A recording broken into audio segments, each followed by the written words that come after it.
José, lo van a transmitir por el Facebook Live de Cerro Navia, ¿cierto?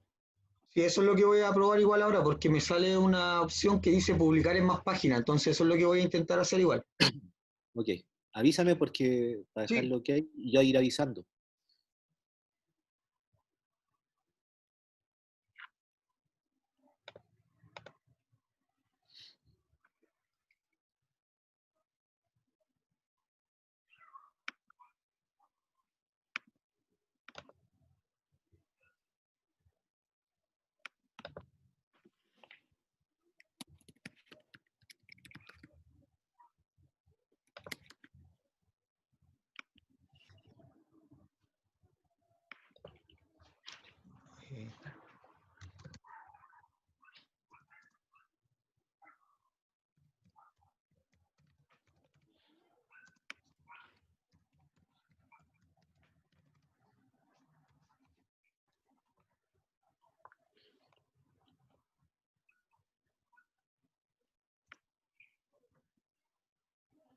¿Y cómo te fue?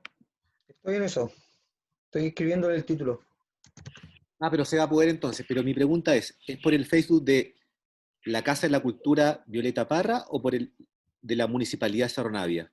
¿Por cuál? La de Violeta Parra, creo que. Inauguración, Greta, ¿me escuchas? no sé si está ahí.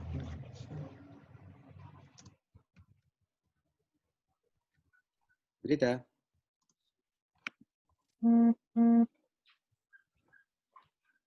Greta,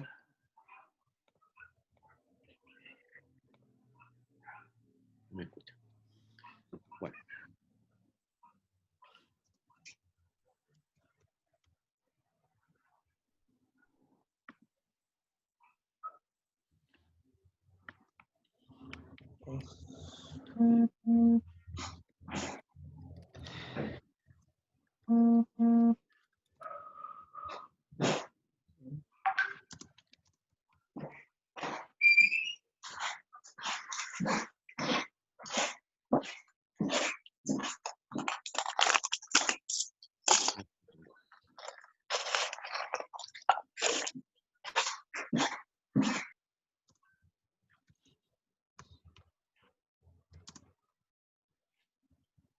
sí, José, se llama el fanpage de Cerro Navia, Casa de la Cultura y las Artes, Violeta Parra. Entonces ahí Sí, se estaría transmitiendo por estas dos páginas, ¿cierto? sí, déjeme ver. Estoy escribiendo lo que debiese quedar. Al parecer no me deja escribir un título tan grande, entonces como título quizás le puedo poner diálogos culturales constituyentes y los nombres de los Nada, profesores, ¿no? no colóquele ya los culturales constituyentes, no le coloquen nada más. Ok. Eh,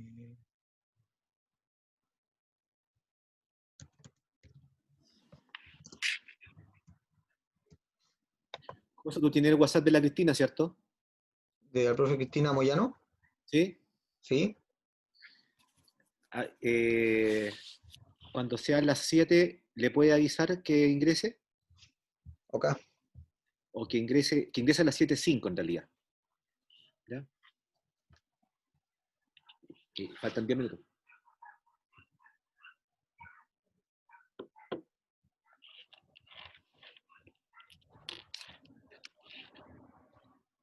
No, Francisca, lo vamos a transmitir solamente por Facebook Live del Departamento de Historia, Facebook Live Ajá. de Navia.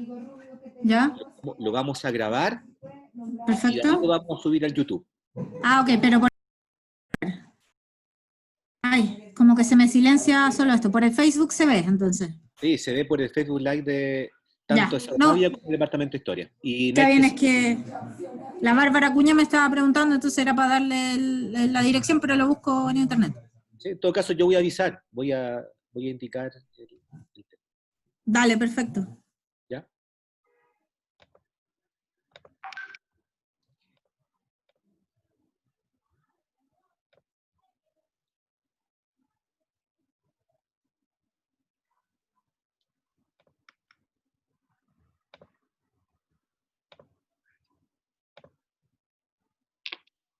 Francisca, ¿te hago otra pregunta?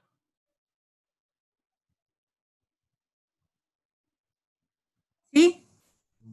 La Karina va a estar a las 7 en punto para hablar. Se supone, estoy como moviendo todo para que entre, Ya, digamos. porque a las 7:05 vamos a empezar y va a empezar a hablar el alcalde. Ya, perfecto. Ok, Eso. ya. Alex, ¿me Sí, escuchas? sí, sí lo escucho. Ale, el alcalde va a estar a las 7:05 en punto para poder empezar el diálogo, Al tiro le confirmo esa información. porque él empieza, o sea, yo lo presento, pero él el que como dueño de casa da primero la bienvenida, las indicaciones, después viene la vicerrectora y después viene la directora del departamento. Sí, de hecho, no está por ahí, no lo tiene en la sala de espera, porque me dicen que aquí va a entrar 5 minutos antes. Ya, Laura dice que va a entrar a las 18:55. Entonces debe estar ahí en espera, ¿o no? José, ¿puedes dejar como coanfitrión a Casa de la Cultura Cerro Navia? Ok, deme 2 segunditos. Ahí está la Greta. Súper. Dejar de coanfitrión, cosa de que, porque ya está gente esperando, pero yo no los puedo ver a todos. Hola Rafael, disculpa que estaba fuera. No, está bien. Sí, yo también tengo entendido que el alcalde es súper puntual y él tiene una actividad a las 7:30. Entonces, él está muy interesado en que esto comience a la hora. ¿Mm? Lo que Vamos a hablábamos, empezar 7:05. Ese es el deadline de el máximo, el tope. sí, Ya, perfecto. ¿ya? Gracias. Y estamos esperando que entre la vicerrectora. Ya se está transmitiendo en directo por Facebook la actividad. Sí. Así que les pido, Voy a sí, revisar. a la mayor cantidad de personas, si no les complica mostrar su rostro, cosa de que se vea no solamente nombre la transmisión de Facebook. Está ¿Ya? se está transmitiendo en el Departamento de Historia y en la Casa de la Cultura para que lo revisen, por favor. Ok.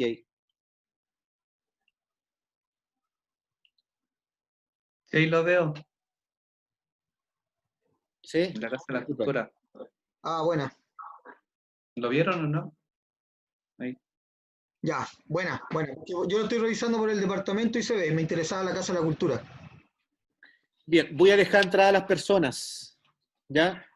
Profesor, Ya vamos a perdón, dejar ¿quién entrar. me dijo que dejara Perfecto. de coanfitrión también? A Alex, de la Casa de la Cultura.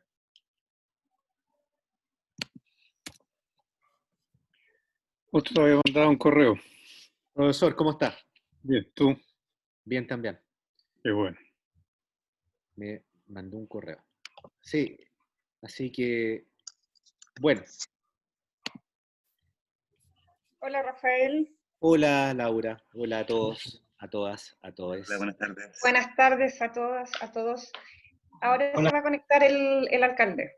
Súper, yo también le acabo de dejar entrar a la vicerrectora, así que ahí está saludando Karina en este minuto. De acuerdo. Hola a todos. Hola, ¿qué tal, Karina? Hola. Sí. Hola, vicerrectora, ¿cómo está? Hola Francisca, todo bien, gracias. Ahí acaba de entrar el alcalde. Le pido, por favor, José, ¿puedes confirmar con nuestra directora del departamento, por favor, e indicarle que ya estamos? Sí, le escribí hace un par de minutos atrás. Bueno, Me dice que Bueno. va a empezar a las 7:05. súper. Bueno, vamos a comenzar esta actividad.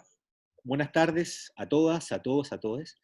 A las 7:05. Esa va a ser la hora de inicio de estos diálogos culturales constituyentes. Así que les pido por lo menos 4 minutos de paciencia para que podamos empezar con esta inauguración de esta actividad que ya llevamos planeada durante varios meses y que también nos va a tener ocupado durante varios meses, por lo menos hasta principios del mes de diciembre.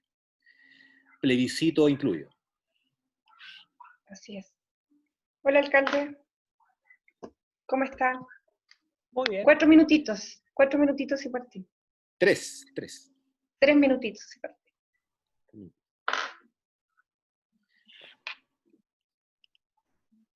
Listo, estamos como en casa, Laura, porque hay muchos dirigentes, vecinos, cultores de Cerro Navia, estoy mirando todos y a todas.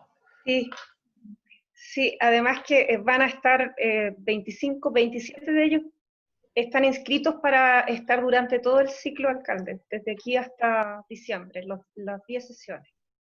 Y esas son las personas que finalmente al terminar el ciclo se van a acreditar con todos estos conocimientos que van a adquirir durante estas 10 sesiones. Puro artista. La Camila, Nicolás. Bueno, ayer estuvimos con Nicolás, está Manuel, Roger. Ahí está la vicerectora Karina Arias. ¿Cómo está usted? Perdón, no la había visto. Está... Tanto tiempo, alcalde, ¿cómo está? Escucha, un poco triste. Una tarde triste de no poder llegar a acuerdos, pero bueno.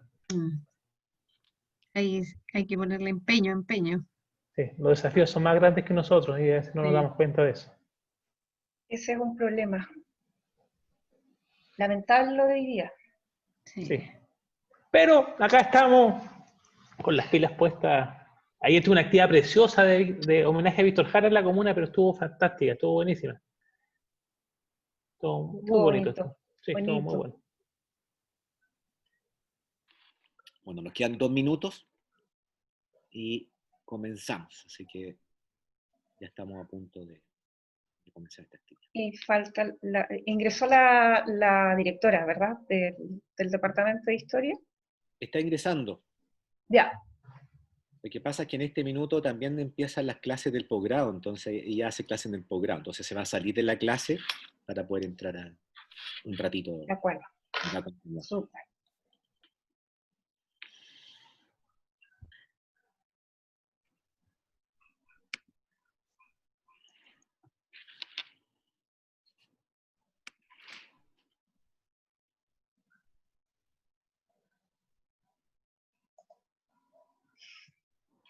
Aprovechemos mientras tanto, alcalde, tal como usted solicitó, hicimos la gestión para retransmitir también como municipalidad, como Casa de la Cultura, el homenaje a Violeta Parra el día 4 de octubre.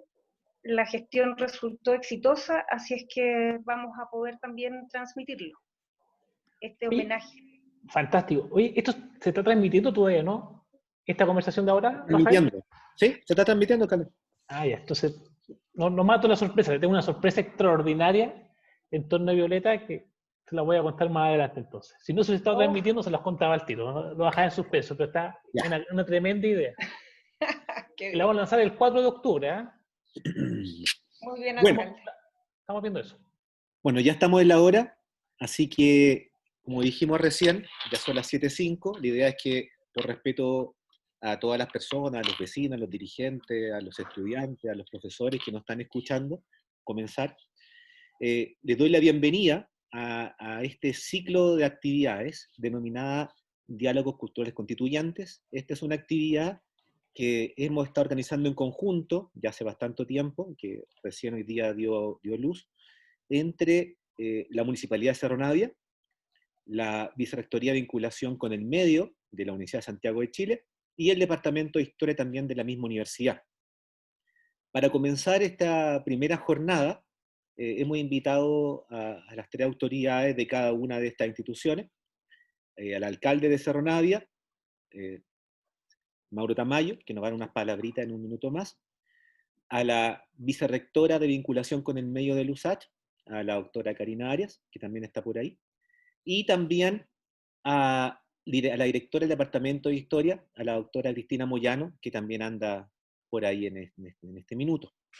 Es importante destacar de que estamos transmitiendo por 3 vías este ciclo. Uno, vía Zoom, con énfasis en nuestros dirigentes y dirigentas sociales y culturales de la comuna de Cerro Navia, donde la idea es que una vez que participen de todos estos diálogos, hagan sus preguntas y también se empapen de los comentarios que nosotros podamos hacer, el departamento va a acreditar su participación, ¿ya? Como una forma también de vincularnos efectivamente con la comunidad, en este caso con Cerro Navia.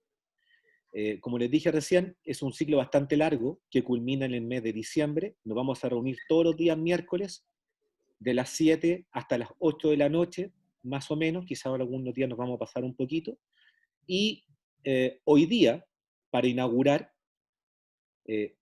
estableceremos un diálogo, como lo dijo el profesor Pinto, con el profesor Julio Pinto, nuestro Premio Nacional de Historia que está en el departamento, y vamos a conversar sobre cultura, ¿ya? Una conversación más bien distendida, donde hay preguntas, respuestas, y donde también nuestro público, tanto de Zoom como de las plataformas que nos están viendo, por Facebook Live del Departamento de Historia, y también por el Facebook Live de la Casa de la Cultura y del Arte Violeta Parra. ¿Ya? Pueden participar colocando sus preguntas, tanto los dirigentes y dirigentes por Zoom, como también las personas que están por Facebook. Bueno, sin más que decir, para comenzar esta actividad, invito al alcalde Mauro Tamayo que nos pueda dirigir unas palabras de bienvenida. Alcalde. Rafael, muchas gracias. Saludo a la vicerrectora Karina Arias, con la cual tenemos una larga relación de trabajo, de unidad entre USACH y Cerro Navia. Previo a pandemia era mucho más evidente poder hacer tantas cosas, jornadas de ciencia, de investigación, con el planetario, pero de lo que ustedes se imaginan, estaba metida siempre la USACH, que sí, darle las gracias, tremendo trabajo de ellos. También a Cristina Moyano, que el Departamento de Historia, habitualmente la historia no está, a mi juicio, con una valoración social como el que debiese tener. Y por tanto, estos espacios, además dirigidos a nuestros dirigentes, a nuestros cultores, enriquecen mucho, enriquecen de una mirada que busca hoy día una reflexión necesaria, porque estamos a puertas de un proceso histórico como es la modificación de la Constitución, pasando por su primera etapa del plebiscito. Pero si esto no logra considerar derechos sociales y evidenciar todo el aspecto de la cultura en su amplia dimensión y en su amplia definición, finalmente va a ser una cultura donde una Constitución que puede quedar preciosa en muchos elementos, pero con una ausencia importante. Para Cerro Navia, la memoria y la identidad, los aspectos culturales son nuestro primer eje de trabajo, el primero, cuando lo definimos en nuestro programa, dado que, no sé si se recuerdan los vecinos, pero tiempo atrás nació una tesis en Cerro Navia, en la municipalidad, cuando nosotros no estábamos en la gestión de ponerle nombres a nuestras calles como Apoquindo, Vitacura, no sé si se acuerdan.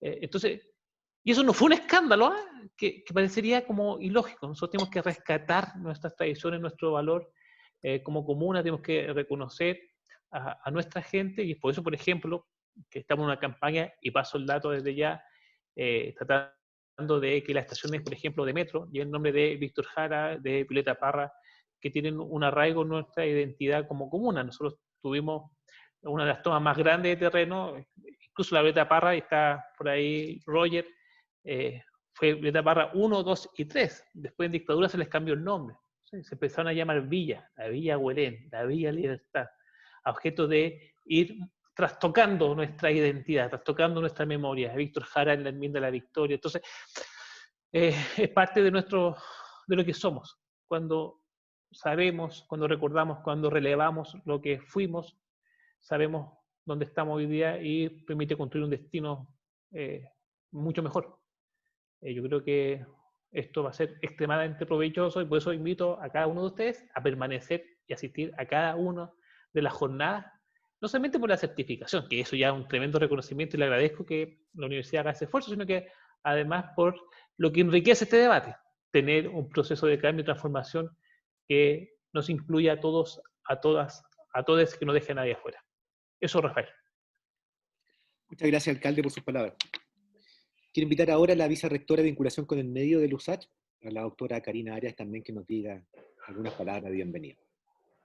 Bueno, bienvenidas, bienvenidos a todos, agradecer las palabras del alcalde y que es verdad lo que él decía, tenemos una fructífera relación que es multidimensional, ¿cierto? En varias áreas que hacen que esto sea una relación muy bonita y muy sostenible. Y hoy día, el estar aquí en esta lógica de los diálogos culturales en pleno proceso constituyente es evidencia también de cómo van creciendo las relaciones y se van haciendo más fuertes en términos de diálogos, en términos de actividades. La Universidad de Santiago es una universidad con un foco fuerte en lo territorial, es una universidad de sus barrios y por lo tanto es parte de nuestro rol estar aquí. Agradecer también al profesor Julio Pinto, a Cristina Moyano, que materializan esta dimensión de este vínculo que se va a mantener durante 10 miércoles consecutivos y que, bueno, nos da el pie y nos da la instancia tan importante de reflexionar en este proceso sobre una temática que es un pilar básico de toda sociedad, el desarrollo de su cultura, de las artes en este marco de este proceso constituyente. Estamos en un momento que es decisivo, claramente a puertas de este 25 de octubre, ¿cierto?, de este plebiscito nacional para cambiar una constitución que fue creada en dictadura y que por lo tanto hace mucho tiempo, más allá del estallido, más allá de este posterior acuerdo por la paz, hace mucho tiempo se venía sintiendo esta necesidad de replantearnos como sociedad las reglas y el pacto de hacia dónde queremos, cómo queremos fortalecer nuestros pilares como sociedad. Y por lo tanto, este es un momento decisivo para que se fomente el diálogo, para que podamos conversar, para que se puedan crear nuevas ideas. Porque a partir de esto podemos eliminar algunos resabios, ¿cierto?, de estos enclaves autoritarios y crear nuevas dimensiones, nuevos horizontes. Y esto solo se hace con una participación efectiva y comprometida. Y esta participación efectiva y comprometida solo existe si tenemos diálogos y conversaciones. Estos 10 miércoles, eso es lo que se pretende, esto es lo que se busca, que finalmente podamos pensar cómo la cultura es un derecho humano, cómo la cultura, el desarrollo de las artes se pueden asegurar a través de este marco constitucional, de un marco legal, de un marco que va a rodear, ¿cierto?, todo el desarrollo programático, que no esté limosneando, como siempre nos pasa, que esté mendigando de alguna manera por los recursos, que son, claro, competitivos y escasos, pero que podamos darle la importancia que realmente se merece, o sea, a nivel de derechos humanos. Y por lo tanto, trabajar en esto con la comuna de Cerro Navia, ¿cierto?, con la Casa de la Cultura Violeta Parra es espectacular para nosotros como universidad, porque finalmente es una comuna con una identidad popular muy fuerte, con movilizaciones históricas que claramente permiten que uno pueda proyectar un diálogo profundo y fructífero, donde se den estas conversaciones colectivas con el territorio y podamos construir juntos propuestas específicas que puedan sumarse a otras instancias, incluso a nivel regional o a nivel nacional. Principalmente para la Universidad de Santiago de Chile es fundamental esta participación, estos procesos que son procesos importantes, son sociales, políticos, culturales, y ese es parte de nuestro deber como universidad pública y estatal, fomentar, estar ahí, y por eso agradezco también al equipo de la Vicerrectoría que ha estado fuerte para que esto suceda, Francisca, Bárbara, toda esa unidad de vinculación con el mundo social que permiten que hoy día estemos aquí. Así que les deseo que sean muy productivos estos diálogos y que muchas de las ideas que surgen aquí puedan repercutir en este nuevo marco constitucional que nos merecemos como sociedad. Muchas gracias. Muchas gracias. Directora del Departamento de Historia, Cristina, si nos puedes también decir algunas palabras. Sí, bueno, en primer lugar, muchas gracias a la ilustre Municipalidad de Cerro Navia, a la Casa de la Cultura Violeta Parra, a la Vicerrectoría de Vinculación con el Medio y a todos los distintos miembros de organizaciones sociales que están hoy día acompañándonos, a todos y a todas, muy buenas tardes. La virtualidad ha permitido que yo esté ahora dando estas palabras mientras tengo un curso esperando en el magíster en historia, así que yo voy a partir disculpándome por no poder quedarme al diálogo, digamos, al primer diálogo que me hubiera encantado presenciar. Lo veré después por nuestras plataformas, pero tengo al profesor Mario Garcés ahí siguiendo con la presentación del programa, porque hoy día se iniciaba el posgrado en nuestra universidad y yo hago clase los miércoles en este horario. Bueno, y quiero compartir con ustedes algunas reflexiones a propósito de esta actividad, donde el Departamento de Historia asume como desafío poder contribuir al debate sobre el proceso constituyente con ese conjunto de saberes históricos producidos por nuestros académicos e investigadores y que muchas veces quedan plasmados en interesantes artículos leídos exclusivamente por la comunidad especialista o en costosos libros a los que solo puede acceder un grupo minoritario de la población. Las universidades del Estado, como dijo Karina, no solo tienen como misión formar buenos profesionales, sino que también tienen que colaborar a fortalecer a la ciudadanía, ayudar a su empoderamiento, a impulsar nuevas dinámicas de reflexión, hacer que el conocimiento producido salga de las aulas, de los libros, de los artículos y llegue a toda la población sin exclusión.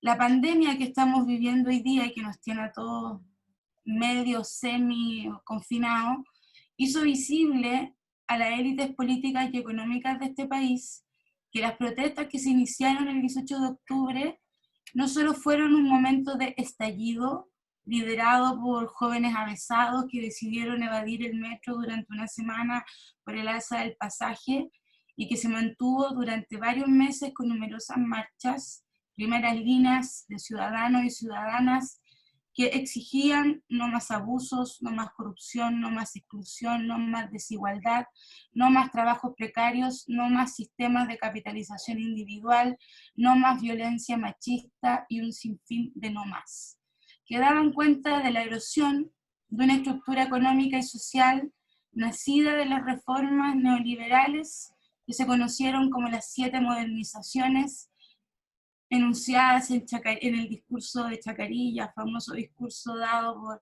el general Pinochet, ¿cierto?, en plena dictadura y sin posibilidad de protesta social por todos los riesgos, cuando se comunican aquellas, por todos los riesgos que aquello implicaba bajo un régimen que violaba sistemáticamente todos los derechos humanos. La pandemia hizo visible que puso rostro a la pobreza, a la exclusión y a la desigualdad social. Cuando el ministro de Salud reconoció que las medidas para controlar la expansión del COVID habían fracasado porque no sabían cómo vivían los pobres, hacinados, con trabajos precarios, de allegados, cesantes, se hizo más que evidente que había un abismo entre las élites y el pueblo. Y todo esto en un momento histórico donde se vuelve más urgente, en este contexto de pandemia, el cambio de las normas fundamentales que le dan sustento legal a este sistema neoliberal. Y es porque este sistema, con un Estado subsidiario que no reconoce derechos fundamentales de la humanidad, ha producido nuevos tipos de pobres, lo que un sinfín de sociólogos han venido a llamar la pobreza multidimensional, donde la falta de acceso a la cultura para tener una vida digna se ha considerado como una variable que debe ser atendible y necesaria de incorporar en los modelos de medición de la misma. El acceso a la cultura, la revalorización de prácticas culturales emanadas desde el mundo popular y reconocidas como tal, la lucha por disponer de patrimonios materiales e inmateriales que valoricen aquello que nace de los habitantes de una localidad, y no solo como folclore, sino que como elemento de identidad, de capacidad de intervenir en las formas de construir ciudad y ciudadanía, debe ser un derecho humano fundamental. Los desniveles de capital cultural, recuperando aquí las palabras y los conceptos de Pierre Bourdieu, están a la base de las desigualdades más profundas de las sociedades capitalistas. Son las más difíciles de cambiar y, por cierto, son los que ponen barreras o límites a la movilidad social. Hoy estamos en un momento donde podemos pensar ese Chile distinto, donde podemos pensar cómo equiparar la cancha en ese plano del capital cultural, y a eso queremos nosotros colaborar como Departamento de Historia. Y por eso quiero darles las gracias por permitirnos salir de nuestras paredes académicas, que ya no son paredes porque estamos en nuestras casas, pero en nuestras paredes académicas, y volvernos a sentir agentes de cambio, no solo en el discurso que nos caracteriza a nosotros como Departamento de Historia de la USACH, sino que también como agentes de cambio en la práctica. Así que yo los dejo con un saludo, que esto sea muy fructífero, y yo tengo que volver al aula porque tengo clase. Si esto hubiera sido organizado en otro día, me quedo al diálogo sin problema, y espero que estas sean jornadas valiosas para ustedes y valiosas también para nosotros como académicos, que no solo venimos aquí a enseñar, sino que queremos efectivamente dialogar. Así que yo me despido, y me imagino que va a hablar aquí quien fue mi profesor y quien es mi colega ahora, uno de nuestros más preciados historiadores, profesor Julio Pinto. Gracias a todos. Y me vuelvo a mi sala virtual. Que esté muy bien. Gracias, Cristina. Que te vaya bien. Gracias. Bueno, terminada la inauguración, le agradezco tanto al alcalde como a la directora y a la vicerrectora sus palabras. Yo sé que tienen la agenda media complicada ahora, así que bueno, vamos a comenzar ahora nuestra primera jornada de estos diálogos culturales constituyentes. Nuestro primer invitado, como lo dijo recién Cristina, nuestro querido, también fue profesor mío, profesor Julio Pinto, y hoy día colega, profesor. Y cuando conversamos inicialmente, ya hace, yo diría, casi 2 meses este tema, era empezar con una clase magistral, una charla magistral, y creímos, más bien creyó el profesor Julio Pinto, mejor hacer un diálogo. O sea, hacerle fe al concepto que nos está llamando hoy día este ciclo de diálogos culturales constituyentes, y trabajar en torno a preguntas que podamos trabajar ambos, pero también invitar al público, tanto por Zoom como de las otras plataformas, que también puede hacer sus preguntas de manera escrita, cosa que también podríamos nosotros eventualmente hacer algún tipo de reflexión de ella. ¿Ya? Bueno, les presento Julio Pinto, nuestro profesor, y hay una primera pregunta, profe, que, bueno, estos derechos sociales y culturales, en la actual Constitución, no son, por decirlo, amables con nuestra Constitución actual.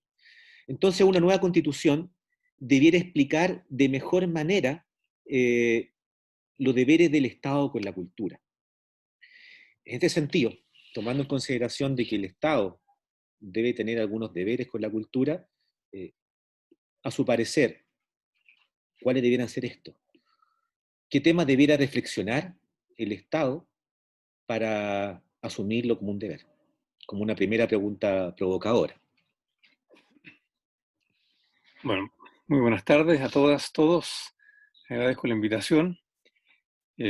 Por supuesto que habría sido mucho mejor estar compartiendo presencialmente con ustedes, pero bueno, estamos como estamos y por lo menos tenemos este recurso tecnológico que nos ayuda a reunirnos aunque no podamos estar frente a frente. Efectivamente, cuando Rafael me invitó a esta actividad, yo le dije que más que darles yo una conferencia mía, prefería una conversación así más distendida y sobre todo más conectada con lo que a ustedes les interesa realmente. Porque cuando uno da una conferencia, una charla, habla de lo que a uno le parece interesante o importante, pero de repente las personas que están escuchando no comparten mucho esos intereses o esas prioridades. Entonces, más bien yo le devolví la pelota a Rafael y le dije, bueno, veamos qué es lo que quieren ustedes qué es lo que quieren las personas que van a participar en esta actividad, que conversemos. Por eso, efectivamente, yo puse un poco como condición que el formato de esta actividad fuera más de diálogo que yo leerles una cartilla que a lo mejor a ustedes no les va a interesar mucho o no les va a servir mucho. Eso a modo de saludo. Recogiendo la pregunta que me hace Rafael, yo pondría primero 2 puntos sobre la mesa. Una constitución lo primero que reconoce son derechos. Vale decir, ¿a qué tenemos derecho todas y todos nosotros? Por el hecho de ser parte de una comunidad que se llama Chile.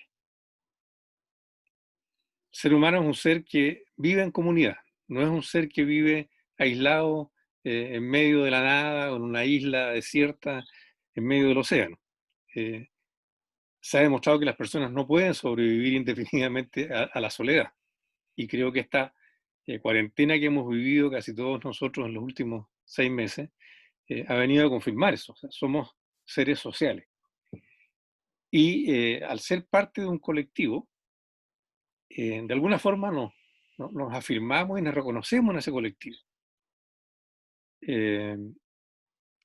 Y esperamos que las demás personas que integran ese colectivo nos cuiden y nos protejan, así como nosotros también participemos en el cuidado y la protección de los demás. Entonces, el hecho de ser parte de ese colectivo nos da ciertos derechos que son fundamentales. Y una constitución, que es el reglamento, ¿no es cierto?, por el cual se rige una comunidad, tiene que partir por reconocer esos derechos. Bueno, todas y todos más o menos sabemos intuitivamente cuáles son los derechos fundamentales de las personas. Es más, están codificados, están escritos en la Declaración Universal de los Derechos Humanos, que se aprobó el año 1948. O sea, hace más de 80 años, si no me fallan las matemáticas. A veces los profes de historia no somos tan buenos para las matemáticas, pero creo que por ahí andamos. Por lo menos 70, para no correr riesgos aritméticos. Están, digo,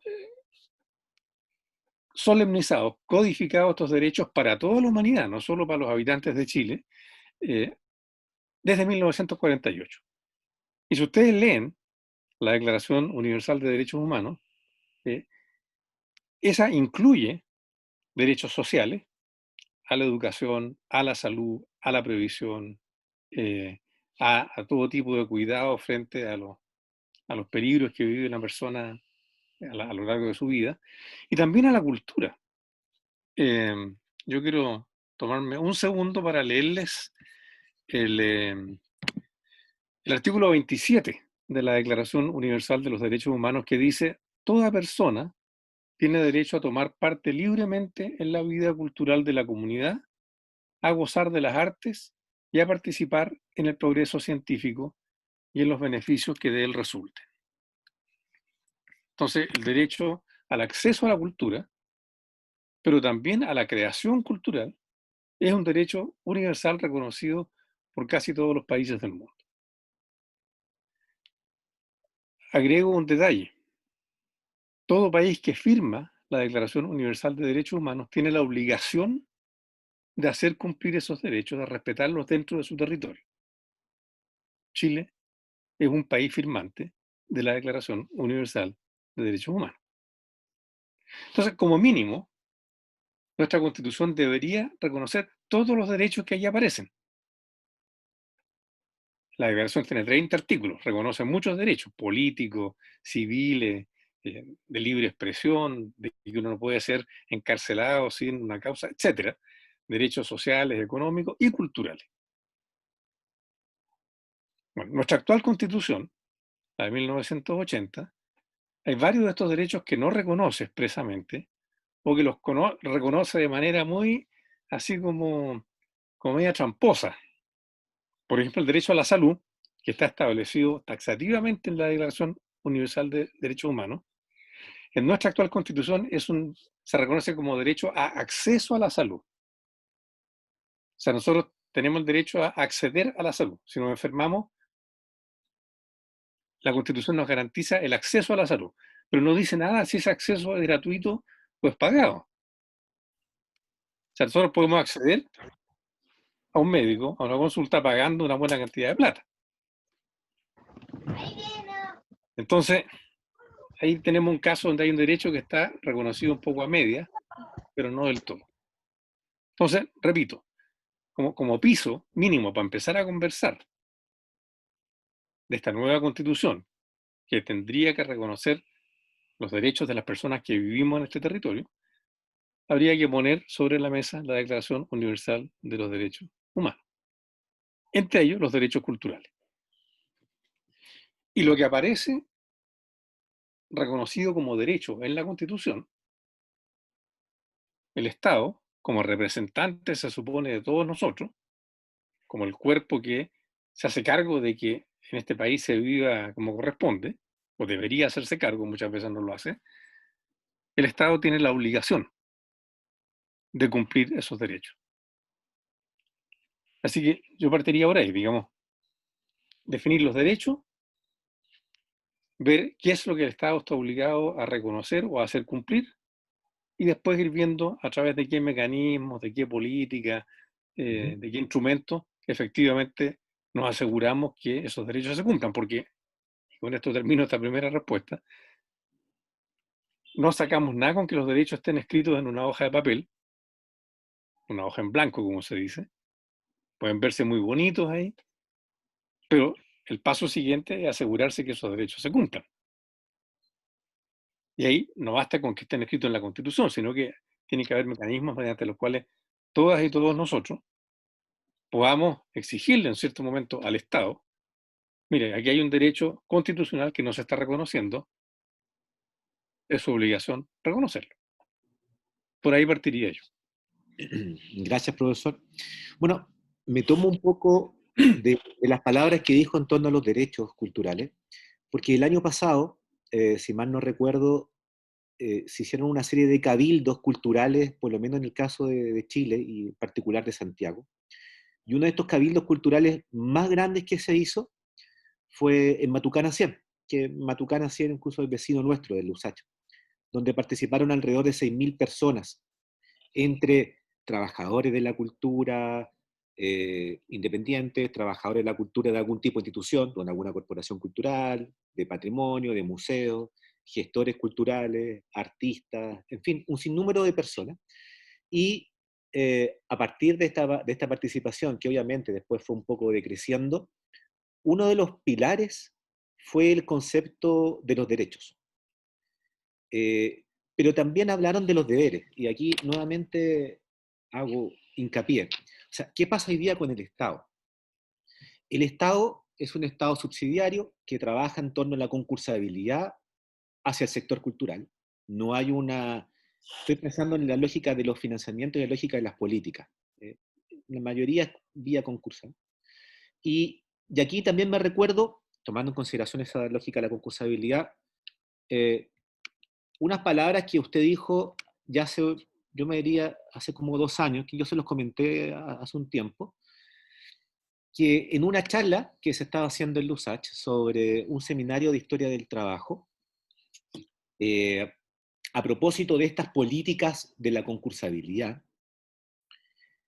comentaba que la burguesía, los sectores adinerados de nuestro país, habían ganado una batalla cultural, una batalla simbólica, reconfigurando los sentidos tradicionales que se entendía a estos trabajadores.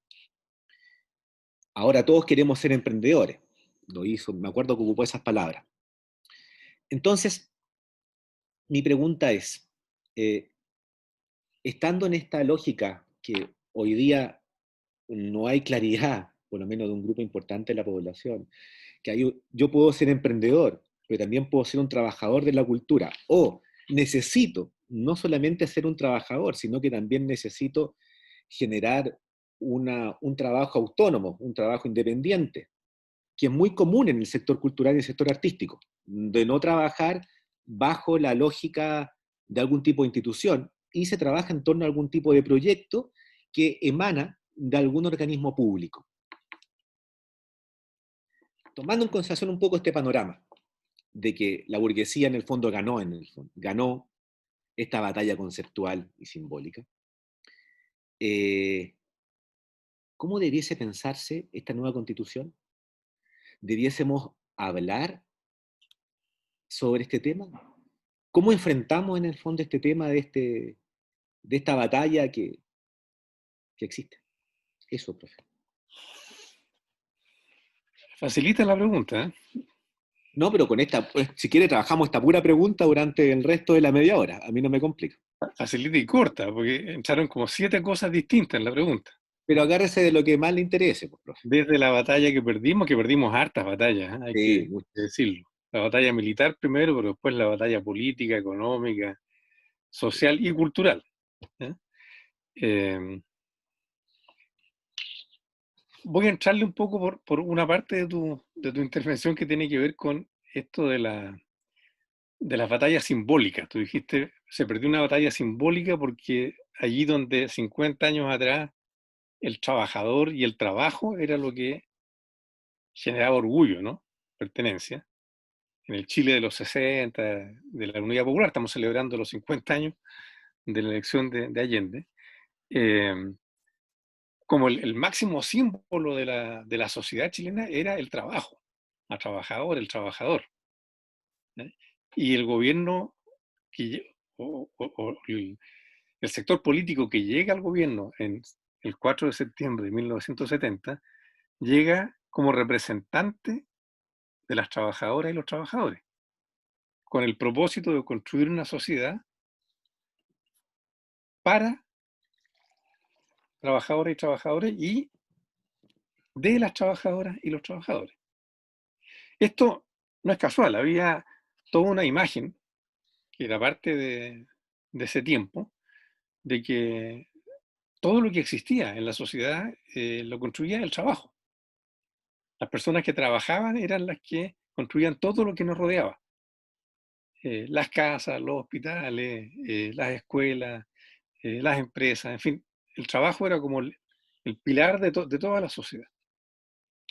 Y bueno, una de las contradicciones del capitalismo es que, siendo el trabajo tan importante, a la gente que trabaja la trata bastante mal, le paga poco, hace trabajar en condiciones inhumanas, no la protege frente a la adversidad, etc.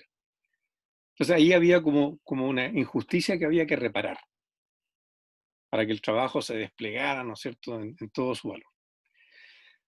Bueno, ese proyecto fue el que fue derrotado el año 73 y la dictadura militar y los sectores civiles que la apoyaban reformatearon este país. Cambiaron el modelo económico, cambiaron las instituciones, cambiaron la constitución, que es de lo que estamos hablando, cambiaron la forma en que vivíamos, incluso empezaron a cambiar sin que nos diéramos cuenta la forma en que pensamos, la forma en que nos vemos a nosotros mismos. Eso, ahí estamos ya hablando de cultura. O sea, la cultura es el instrumento que nos permite mirar al mundo en el que estamos, entenderlo, y expresarnos frente a ese mundo, comunicarnos. Entonces, las imágenes que nosotros nos hacemos de lo que somos como personas, como país, como sociedad, son parte de la cultura. Y yo digo que la dictadura fue capaz de llevar a cabo un cambio cultural, una especie de revolución cultural, pero no quiero manchar la palabra revolución con esa conexión, ¿no? Porque empezó a lograr que la gente pensara distinto y se viera distinto a sí mismo.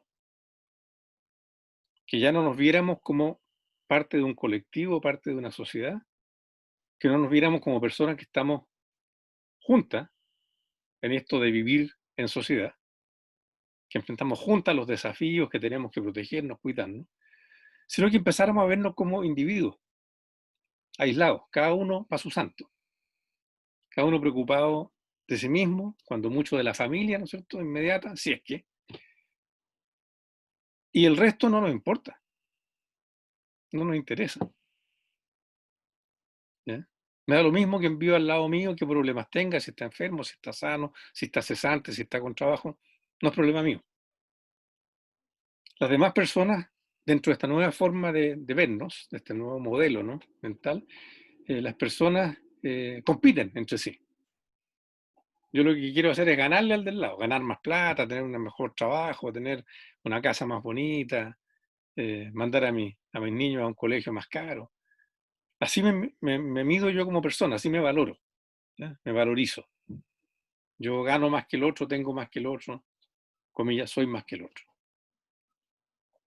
Ese es un cambio cultural. Y una de las expresiones de ese cambio cultural es que de repente ya el trabajo, y por tanto la trabajadora, el trabajador, dejaron de ser el símbolo que nos identificaba como sociedad y fue reemplazado por el emprendedor o la emprendedora, la persona que se las arregla sola, que se hace a sí misma y que no le debe nada a nadie. Es un poco la idea que está detrás de esta imagen de la emprendedora y el emprendedor. ¿Sí? Y de repente todos empezamos a hablar de emprendimiento y de emprender, y yo voy a emprender y soy un emprendedor exitoso, y nos sentimos orgullosos de eso, muchas veces. ¿Ya? Pero en el fondo lo que eso está diciendo es, mire, usted señora, usted señor, usted joven, tiene que arreglársela solo. No puede esperar que nadie haga nada por usted. Eso se llama ser un parásito, ¿ya? Vivir a costilla de los demás. Y el Estado solo se ocupará de aquellas personas que están tan mal, que son tan pobres, que están tan abandonadas, que necesitan alguna ayuda, pero el resto se la arregle como pueda. Y eso incluye todas las áreas donde nos movemos, lo social, lo político, lo cultural, etc. Eso significa Estado subsidiario, que el Estado no se hace cargo de las necesidades de todos, sino que solo se hace cargo de las necesidades más urgentes de aquellas personas que están más desprotegidas. Y el resto, cada uno va a su santo. Esa forma de concebir la convivencia en sociedad, que entre otras cosas se expresa en lo que tú decías, de que todo se concursa. ¿Eh? Yo para obtener recursos para cualquier cosa tengo que concursar. Y tengo que demostrarle a alguien, generalmente a algún ente público, que lo que yo quiero hacer vale la pena. Y si yo logro convencer a esa persona, me gano los fondos, pero tengo que responder de ello y no todos ganan, muchos pierden. Se convierte también en una competencia.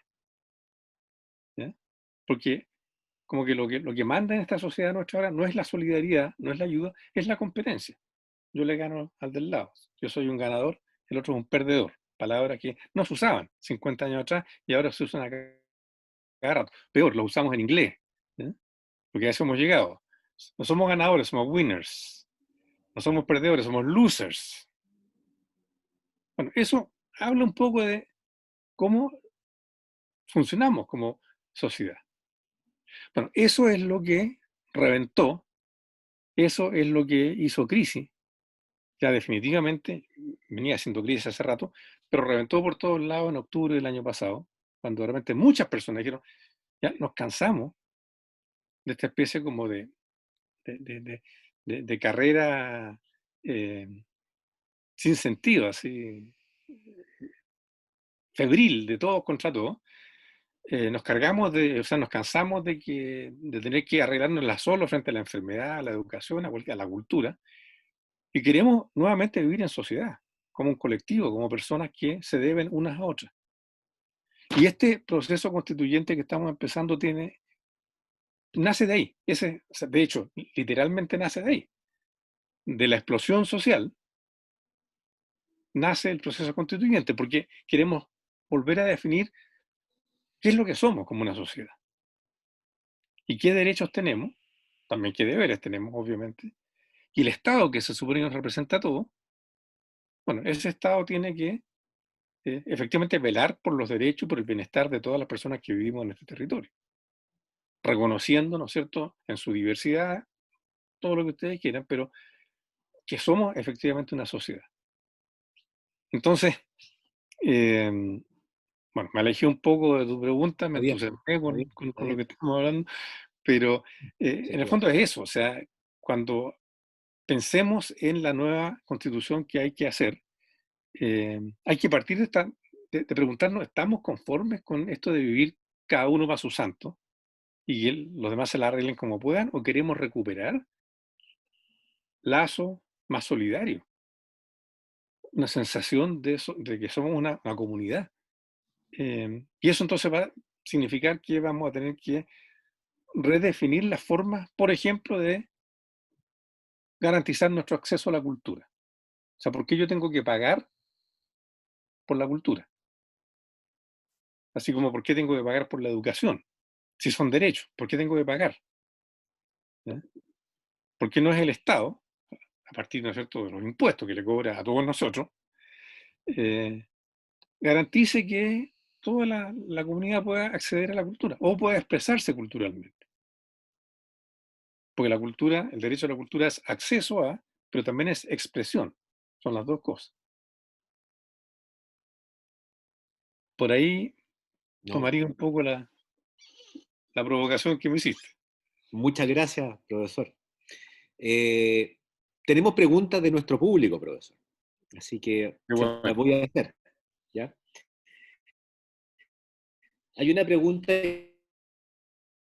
que nos hace la cultura y el arte Violeta Parra, y dice, ¿cómo proponer e implementar una mayor participación de este sector cultural, de este sector artístico-cultural, para la economía del país?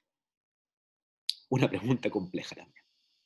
Compleja, y que yo creo que ustedes están mucho más calificados que yo para contestarla, porque ustedes trabajan en este ámbito y yo no, digamos, salvo que, bueno, uno como profesor está metido en la educación, y la educación es uno de los pilares de la cultura. Pero, a ver, lo que yo creo que tenemos que de alguna forma instalar en este debate que estamos iniciando ahora es que toda acción social debe ser valorizada en sí misma. No necesariamente poniéndole un precio, porque eso es lo que decía yo recién, que hemos caído en un sistema en el cual a todo se le pone precio, y lo que no tiene precio no vale nada. Sino que tenemos que recuperar una noción de valor en sí mismo, no valor en plata. Entonces, con todo el respeto del mundo, yo me atrevería a plantearle al compañero Pablo y a todos quienes se desenvuelvan en este mundo de la cultura, que la primera tarea es reivindicar justamente la noción de la cultura como un bien social, como algo que se produce socialmente y que le hace bien a la sociedad. A veces cuando pensamos en los bienes económicos pensamos en cosas muy materiales, la alimentación. O sea, si no comemos nos morimos, por lo tanto el derecho a la alimentación tiene que ser resguardado, la vivienda, el trabajo. Son como derechos elementales, porque si no logramos que esos se reconozcan y se cumplan, nuestra misma supervivencia se pone en peligro. Pero tenemos también, y tienen las personas que trabajan en cultura, que demostrar que la cultura también es un bien social, que las personas no podemos vivir sin cultura, que seríamos personas incompletas. No parte de la dignidad del ser humano es que no solo basta con sobrevivir, ¿no? Con comer, guarecerse del frío y trabajar para seguir comiendo y guareciéndose del frío, sino que tener la capacidad de plantearnos metas y creaciones más, como llaman, más espirituales, ¿no? Y la cultura justamente a lo que aporta es a eso, a que todas las personas puedan crear, puedan construir, puedan comunicarse, puedan reconocer lo que los identifica en común, el patrimonio que hablaba el alcalde al principio. Y eso es un bien social, es algo sin lo cual la sociedad no puede vivir. Entonces, lo primero, repito, es eso, o sea, instalar el debate de que la cultura también es un bien social y por tanto tiene que ser resguardada y garantizada en la nueva Constitución. En la Constitución no va a estar detallado la forma en que esto se va a hacer efectivo. Las buenas constituciones no deben ser muy largas, tienen que tener como las cosas básicas, no más fundamentales. Pero si no está en la Constitución la cultura definida como un derecho, porque es un bien social, después no vamos a poder decir, mire, se nos está privando del derecho a la cultura. Pues nos van a decir, bueno, pero no está en la Constitución. Bueno, no podría decir, está en la Declaración Universal de Derechos Humanos y como país estamos obligados a respetarla. Pero bueno, pongámosla en la Constitución.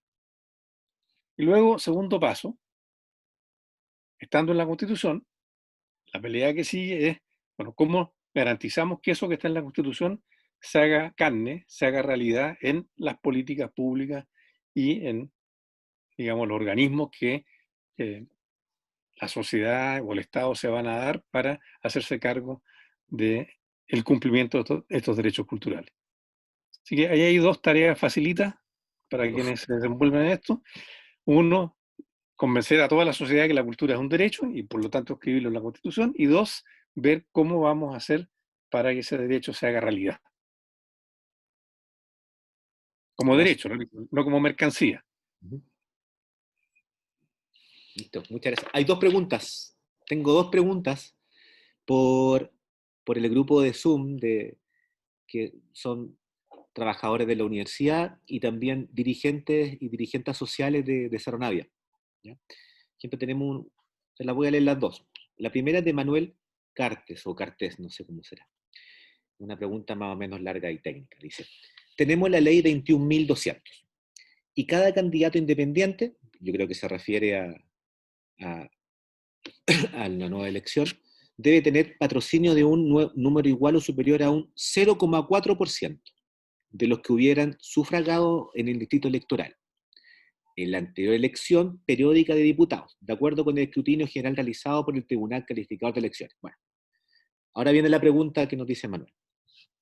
¿Cómo lograremos participar y lograr estos requisitos numéricos mínimos que nos están pidiendo en esta nueva Constitución?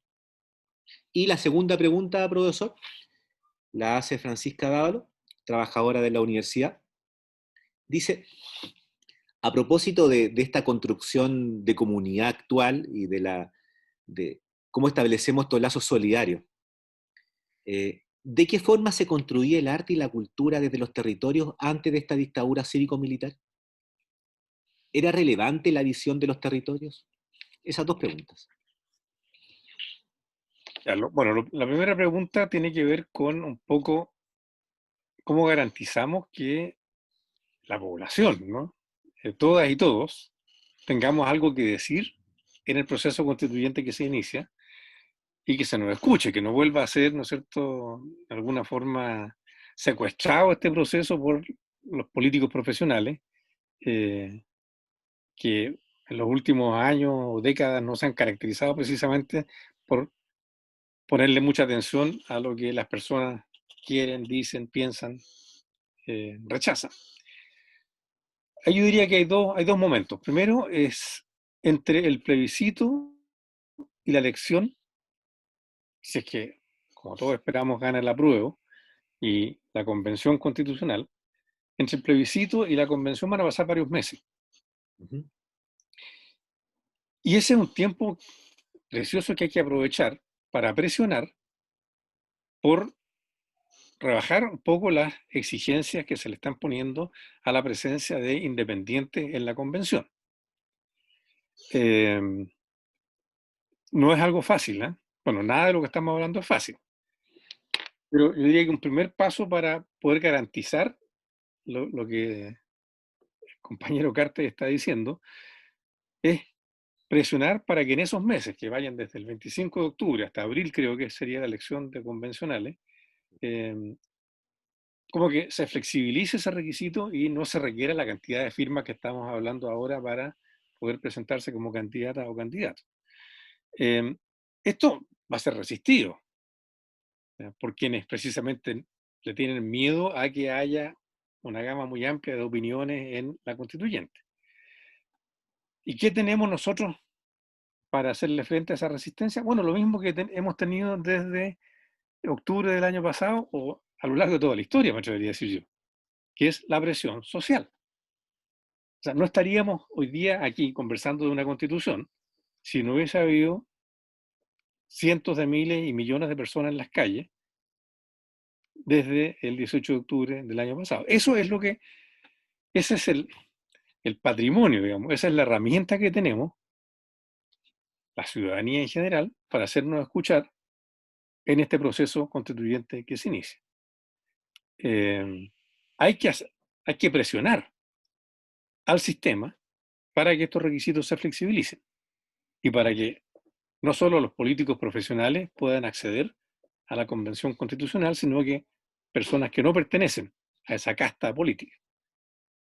Pero lo segundo, y esto es bien importante, porque como sea, nunca va a estar toda la población del país metida dentro de la Convención. No habría dónde meterlas a todas esas personas, menos en condiciones de COVID, que tenemos que guardar distancia social y todo lo demás. No caben 18 millones de personas en una convención, por muchos independientes y muchas independientes que haya. Pero ese proceso de la convención tiene que ir acompañado de lo que estamos viviendo ahora, esta actividad en la que estamos, ¿ya? Que como muchas otras actividades que se están realizando al mismo tiempo y que se vienen realizando desde octubre del año pasado, demuestran que de parte de la ciudadanía hay un interés por participar en este proceso. O sea, desde el 18 de octubre en adelante se multiplicaron las asambleas territoriales, los cabildos locales, las organizaciones vecinales, las organizaciones sociales que ya existían empezaron a discutir estos temas. En todo el país, en muchas partes, al mismo tiempo, y se sigue haciendo, y lo estamos haciendo nosotros ahora mismo. O sea, la Municipalidad de Cerro Navia y la USACH, con su Departamento de Historia, su Vicerrectoría, están realizando una pequeña convención constitucional, aquí, y que se va a prolongar por varias semanas. Así también, de esta forma, que ha sido espontánea, ¿no? Que está diciendo las personas de verdad que se interesan en este proceso y quieren participar, quieren plantear sus opiniones. Como no todas ni todos vamos a estar en la convención, hay que mantener todas estas asambleas, convenciones, cabildo, como queramos llamarle, mientras dure todo este proceso, para generar el ruido suficiente, el clamor, si ustedes quieren, de qué es exactamente lo que está pensando y lo que está diciendo la sociedad respecto del tipo de sociedad que queremos llegar a ser. Entonces, yo diría que, de nuevo, no es fácil, nada de lo que estamos conversando va a ser fácil, pero ahí tenemos dos instrumentos, dos estrategias para que, repito, el proceso de escribir una nueva constitución no termine siendo secuestrado por una tecnocracia, ¿no es cierto?, que se va a sentar a escribir algo de espalda a lo que la sociedad quiere. Eso diría yo respecto de la primera pregunta. Y la pregunta de Francisca, bueno, la palabra territorio, como lo estamos usando ahora, es una especie de novedad, digamos. Cuando yo era joven, hace muchísimo tiempo, no se hablaba mucho de territorios como el lugar donde la sociedad se expresa, ¿no es cierto?, y se reúne y conversa. No existía. El lenguaje también va cambiando, eso también es un fenómeno cultural, ustedes lo saben mejor que yo, ¿no? Y las palabras van tomando otro significado, aparecen palabras nuevas, otras palabras antiguas desaparecen. Una palabra que había desaparecido y que afortunadamente está reapareciendo es la palabra pueblo, por ejemplo. Antes se hablaba siempre del pueblo, aquí, el pueblo allá, y de repente se dejó de hablar de pueblo. Se empezó a hablar de la gente, que sonaba menos peligroso que pueblo, ¿no es cierto? O de los individuos, ¿no? Las personas sueltas, flotando en el espacio. Ahora está, de nuevo, desde octubre del año pasado, hablándose de pueblo. Bueno, entonces la palabra territorio no tenía 50, 60 años atrás las connotaciones que tiene ahora, pero la realidad de los territorios existía y se hacían cosas en los territorios. Y doy solo 2 o 3 ejemplos como para demostrar que era así. Por ejemplo, lo más evidente, los pueblos originarios siempre han tenido conexiones muy fuertes con sus territorios. la reivindicación del territorio y todo lo que eso significa, que no es solamente la tierra en la cual están parados y que les sirve para vivir, sino que es un espacio en el cual conviven, se alimentan culturalmente y se reproducen como pueblo, como grupo étnico, como lo que ustedes quieran. Entonces, por ejemplo, las organizaciones mapuche, o las organizaciones aymara o Rapanui, no esperaron octubre del 2019 para empezar a actuar cultural y políticamente en sus territorios. Lo vienen haciendo desde que existen. Y lo hacían 60 años atrás, lo siguen haciendo ahora. No le llamaban acción territorial, pero en la práctica es eso. Segundo ejemplo, bien importante para la comuna de Cerro Navia, las poblaciones. Las poblaciones son territorio. Cuando las personas, ya sea que se tomen un terreno para construir ahí sus casas y construir ahí sus vidas, o mediante los distintos sistemas que se fueron creando en las poblaciones, autoconstrucción, plan, sitio, en fin, hay toda una historia. Mi colega Mario Garcés del Departamento de Historia de Lusache, un experto en ese tema, pero las poblaciones como lugares donde la gente, sobre todo la gente, los sectores populares, la gente más pobre, se reúne y construye ciudad, construye vida, son territorios. Y el mundo poblacional fue uno de los más potentes, digamos, en activarse y en actuar en las décadas y en los años anteriores a 1970. Por eso también fue uno de los más golpeados después de septiembre del 73. Bueno, cada población, la gente que ahí vivía, las pobladoras, los pobladores, no se conformaban nomás con hacer la casa, conseguirse un policlínico, una escuela, sino que también se reunían, convivían, hacían cosas, socializaban y creaban cultura. Y había mucha actividad cultural. Centros culturales, grupos musicales, grupos de teatro, grupos muralistas, por ejemplo, en los cuales se estaba construyendo cotidianamente cultura, la forma como se expresaba la comunidad, como se sentía parte de un todo, ¿no? de una comunidad justamente, de algo en común. De ahí viene la palabra comunidad, lo que tenemos en común. Y decían, bueno, estos somos nosotros, esto es la población Violeta Parra 1, o esto es la población Ho Chi Minh, o esto es la población Nueva Habana. Lo que estamos creando, construyendo día a día y que se expresa también culturalmente. Había mucha vida cultural a nivel poblacional. Y ahí tenemos un segundo ejemplo de cómo los territorios creaban cultura, compartían cultura, proyectaban cultura hacia el resto del país antes del 73. Así que hay una tradición muy larga de creación de cultura a nivel territorial. No estamos partiendo de cero, ahí no hay una hoja en blanco, sino que estamos recuperando nuestra historia, porque esto nunca se ha dejado de hacer en realidad. Incluso en dictadura se sigue haciendo. Estamos recuperando esa historia, así que tenemos un piso bien sólido sobre el cual construir. Yo en ese sentido soy optimista, creo que no hay que inventar la pólvora, sino que hay que simplemente recuperar y actualizar toda esta creación de cultura, toda esta expresividad cultural que se viene dando desde siempre, porque los seres humanos siempre se han expresado culturalmente y como vivimos en territorios, es normal que esos territorios configuren también cultura, identidad. Como decía el alcalde al principio, uno de los ejes de la acción municipal de Cerro Navia. Profesor, no nos queda tiempo.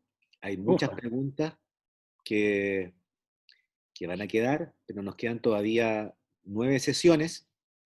Así que también dejémosles que puedan responder. El profesor Mario Garcés va a estar en una sesión, así que ahí nos va a hablar directamente de ahí de Cerro Navia, y van a haber más profesores también del departamento y profesoras. Así que eso. Si quiere dar algunas palabras que le interese, algún comentario final antes de finalizar esta primera sesión. No, pedirle disculpas por haberme alargado tanto, no me di cuenta como lo rápido que pasaba el tiempo. Cuando uno lo pasa bien, el tiempo vuela. En el caso mío, pasó volando. A lo mejor en el caso de ustedes fue interminable. Es como cuando los alumnos están en una clase, la clase dura 30 minutos y se les hace eterna, así como, y a uno como profe se le pasa volando, no alcanza a hacer nada. Espero que no haya sido el caso y que algunas de estas cosas que hemos conversado aquí les ayuden a seguir involucradas e involucrados en este proceso de refundación social en el cual estamos todas y todos metidos. Así que fuerza y les deseo un ciclo muy provechoso en las semanas que siguen y nos deseo a todas y a todos que algo avancemos en la construcción de un país un poquito mejor. Tenemos la oportunidad, no la desaprovechemos. Muchas gracias, profesor, por su participación. Y Gracias. también quería agradecer a las distintas personas que hicieron posible esta actividad, entre eso, bueno, a Laura Pizarro, que está presente acá, que es la directora de la Casa de la Cultura Violeta Parra, que gracias a sus gestiones esto ha podido salir adelante, y a todo su equipo de ahí de trabajadores y trabajadoras, pero también al equipo de trabajadores y trabajadoras del Departamento de Historia, a José Vázquez, que está con el nombre del Departamento de Historia, que nos está apoyando en la parte técnica, y también a Romina López, nuestra estudiante de 5º año de licenciatura en Historia, en el área de Gestión Cultural, que también nos está apoyando. ¿Ya? Bueno, agradecer nuevamente a todos y a todas su participación e invitarlos para la próxima semana a las 7. Seguimos con el ciclo, con el tema Políticas Públicas en Cultura, que lo va a hablar quien les habla la próxima semana, Rafael Chavarri. Don José Vázquez está muy tímido, ¿eh? No dio nunca la cara. No, su nombre es Departamento de Historia, se cambió el nombre. Bueno, un saludo a todas y a todos, y nos estaríamos viendo la próxima semana. Que tengan buena semana. Chao. Chao. Saludos, Romina, también a ti. Chao, gracias. Saludos. Muchas gracias a todos. Chao, muchas gracias. Abrazos a todos, que estén bien. Chao, Laura, nos vemos. Don José parece que está medio bajoneado, José. Estuvo muy buenísimo todo. Nos vemos, queridos amigos, nos vemos pronto ahí, el Tayo, la Laura, toda la gente que anda por ahí por la zona, todos los amigos, nos vemos luego, estén muy bien, éxito a todos. Traigan hartas preguntas. Nos vemos, muchísimas gracias a todos, estuvo muy bueno la charla. Sí. Chao, Rafael. Chao, que esté Salud. bien. Chao, Bonino, Cuídense. cuídate. Hablamos. Gracias. Muchas gracias, muy interesante Chao, todo. Carolina. Bueno, Chao, Bernardino. Chao, Ara. Hola, Adiós. chao, Bernardino. Chao, que estén bien. Bonita, chao. Roger. Chao, Francisca. Chao, Laura. Chao, profe, chao a todos. Gracias por todo. Muchas gracias por la asistencia. Chao, Bernardino. Nos vemos.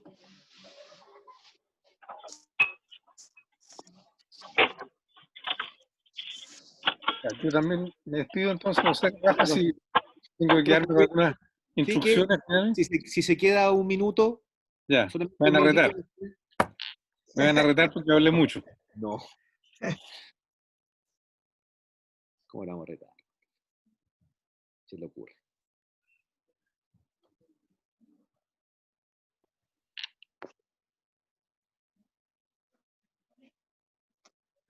Así que la Romina está de gestora cultural, ¿eh?